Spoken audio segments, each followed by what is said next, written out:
I'm Michael Bain and welcome to Triggered, coming to you as always from the secret hidden bunker in the Rocky Mountains and Dragon House Studios, and brought to you this week by Taurus and their new GX4 XL, a longer slide version of their enormously popular Micro 9mm. Today I want to talk a little bit more about the Ruger LC Carbine. Now, you know, we've introduced this gun to you. This is essentially the carbine version of Ruger's very successful 5.7 pistol. It is in 5.7 by 2.8, which has been and remains a controversial caliber. This rifle, I thought it was super. I enjoy shooting it. 5.7 by 2.8. It recoils roughly the same as a 22 long rifle. Certainly it's no more than a 22 Magnum. It's shooting a 40 grain or a 27 grain bullet at super velocities, like, I don't know, 1,800 feet per second. Out of the pistol, probably over 2,000 feet per second out of this rifle. You can see how very much the rifle mimics the pistol. From the thinking of Ruger, why change a good thing? It's light. This rifle, as it sits here with this sight on it, we're going to talk about this in a minute. It's a primary arms SLX with one of their Cyclops reticles in it. This package weighs in at something like 6 pounds, right under 6 pounds. That is very light. By contrast, I wanted to bring out this guy, which you've seen before. This is, of course, a Ruger PCC Charger, so pistol caliber carbine Charger. So it's a pistol caliber carbine pistol, and it's fitted with a brace, typical arm brace, and a linear compensator here to push some of the blast forward.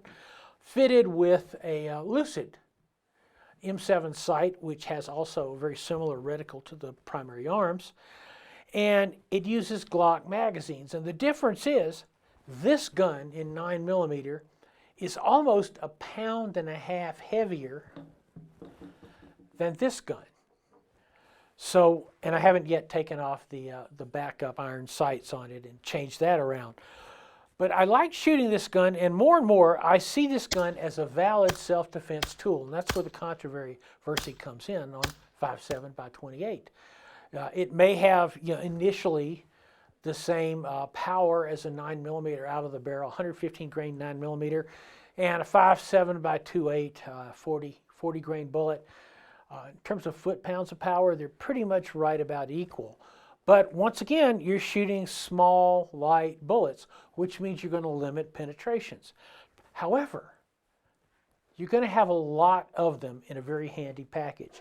Magazines are 20 rounders unless you live in a slave state like Colorado, and then they come neutered to 10 rounds or 15 rounds, which is the state capacity cap, which will last until the first federal judge gets the lawsuit, which should be in a couple of months, and then we'll be back to 20 rounds as well. I like the idea of this as a car gun, a backpack gun, a carry-with-you gun. And when we come back, I'm going to expand on that just a little.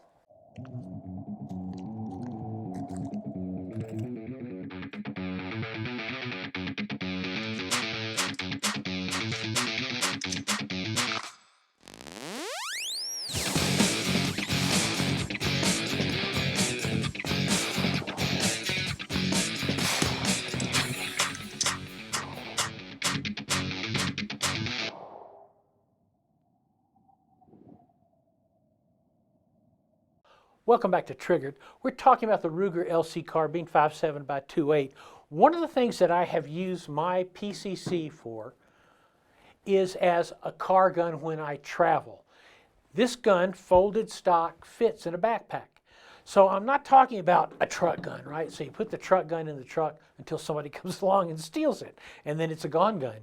However, if you have a long gun that will fit in a backpack or fit in a special short case, then you're not just leaving the gun in the car, you're carrying it with you. And you're saying, well, gee, Michael, why would you want to do that? why would you might want a longer gun to match up with whatever handgun you're also carrying on your trip?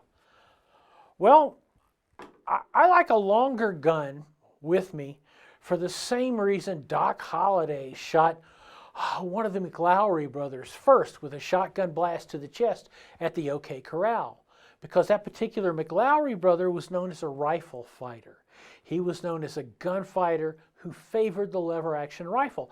And Doc Holliday understood that if he was able to bring a rifle into play, all of a sudden everything changed. You can shoot better, more accurately with a longer gun than you can with your handgun. Even a great handgun like this Glock 34 or the Ruger 5.7. These are accurate guns, but they're not as accurate as a long gun in your hands.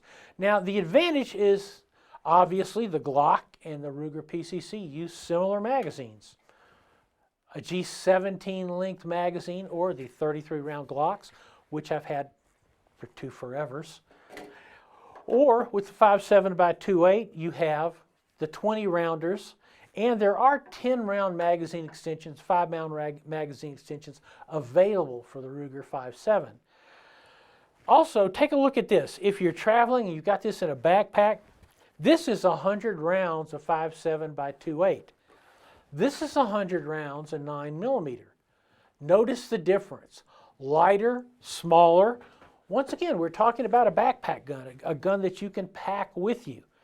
And I will tell you this, I've always found comfort in a long gun in a hotel room in some strange place, ever since, in Connecticut no less, probably 2 miles from Martha Stewart's house, I had a large number of gang members who were under the impression that I was having a party with their wives. Not true. Also, no gun. Never happen again. So when we come back, we're going to talk about a few personal defense issues. This week's Triggered is brought to you by Arms Corps, Rock Island Armory. What's your passion? Taurus USA. Always ready, always bring it. Stoger, everyday tough. SDS Imports and the Thesis PX9. Thesis means quality. Hunter's HD Gold. They change so you don't have to. Welcome back to Triggered and our Your Best Defense segment. As you know, I'm producing a new version of the Best Defense television series with Rich Nance and Jeremy Stafford for Outdoor Channel. And in the last week or so, Rich and Jeremy and I have been talking about how the changed landscape for self-defense has an effect on so many different things that you might not think about. For example, Rich was talking about de-escalation. We have all used and taught de-escalation skills. That is, we want to be able to de-escalate a situation. Well, de-escalation works as long as you understand the rules of the culture that you're in. Some of the very de-escalation tools that we might use, the talking down, body language, all those things might work excellently on a guy you accidentally bump into and spill his drink in a bar. However, in a street confrontation with 1, 2, 3, or more people, those very de-escalation skills are not going to work and in fact may prove escalators. Another point that Jeremy and Rich and I have touched on that I want to mention today is pre-assault indicators. We've studied pre-assault, pre-attack indicators for years, and we know what a lot of them are. Grooming, pausing, deep breath, all those things that we have talked about as pre-assault, pre-attack indicators. The problem in a society like ours, where the violence level is so high, if you were to put a thermometer in our society, you would see that we're feverish. And in watching the attacks that I've watched in the last 2-3 weeks, you see a level of violence that's pretty scary. Essentially, the aggressors are already spun up. So if you're looking for pre-assault indicators and that person is close enough where you can see all of those pre-assault indicators, you may very well be already behind the curve. Distance becomes more important as aggression in the attacker goes up, because distance can be closed quickly. So more distance is your friend. So give those things some thought in this new world we live in. Once again, you can find everything we talk about here on michaelbain.tv, the most useful firearms site on the internet, and I say that without a shred of irony. You can see Triggered on YouTube. You can see Triggered on Rumble. This week we are brought to you by Taurus and their new GX4 XL. See you next week.